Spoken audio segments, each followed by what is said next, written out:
So over the years, I've had the opportunity to teach tens of thousands of Utah homeowners how to landscape. And one of the most overwhelming parts for people, plant selection. So instead of trying to pick plants one by one, there's actually a smarter way to do it. At slowtheflow.org, we find an amazing tool called the Utah Plant Finder.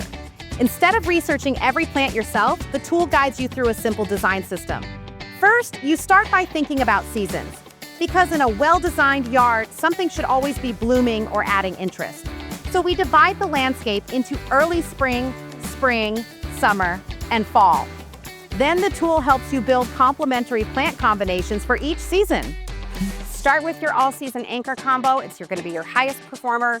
And you can see that there are 3 elements involved. So we have our bloom, we're going to add some texture and some foliage.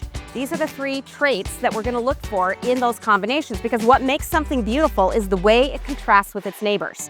But that doesn't mean there's only one right answer. So in this case, we have this golden foliage, we have this super long blooming sundancer daisy, and we have this overdam forester grass that's got some variegation, and you can see it moving in the wind, right? So we're creating all these great traits. But maybe that's too much yellow for you and you'd rather, go with something else, or maybe you couldn't find the sundancer daisies. Hey Cameron, bring me an option that we can switch out. All right, catmint is also one of the plants in the tool. You just switch through the tool until you find the cluster of plants that's right for you, and you don't have to worry about picking every single trait. We've already done that part for you. And that's how you can bring your own style to the landscape in a no-fail way. All right, now we're working into our early spring combination. So these are going to be plants that are blooming in March and April. This is our candy tuft, so that's going to be our bloom for that season. We've got a sedum, and this is a ground cover, but it's an evergreen ground cover. So even in the winter, this will still have foliage.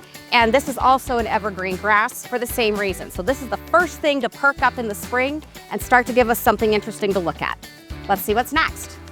All right, so now we're looking at our spring bloom. This will be our May and June blooming flowers.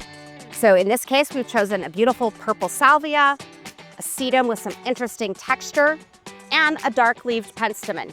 Now, note that the sedum and the penstemon also bloom, but that's not why we chose them. We chose them for those foliage and those texture traits. That they bloom is just an added bonus. Let's check out our summer bloomers. So our summer bloomers are going to take the heat of July and August and keep on thriving. In this case, we've got our coneflower, we've got a yarrow, which as you can see blooms, but we chose it for its interesting foliage texture.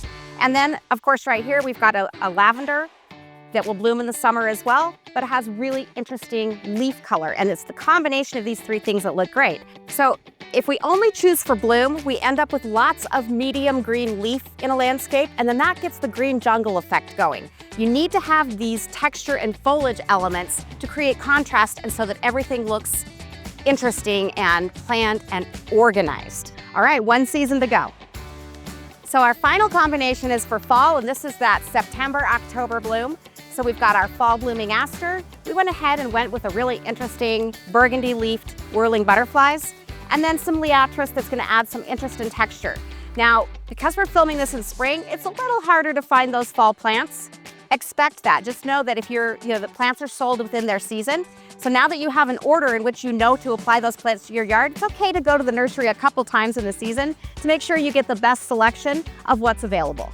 So together, these combinations should be about 40 to 60% of the plants in your landscape. And if you do that, you'll have a backbone and as nonstop color as is possible with a living system. And this is the easiest way to get those long-term designer outcomes without having to be a designer yourself.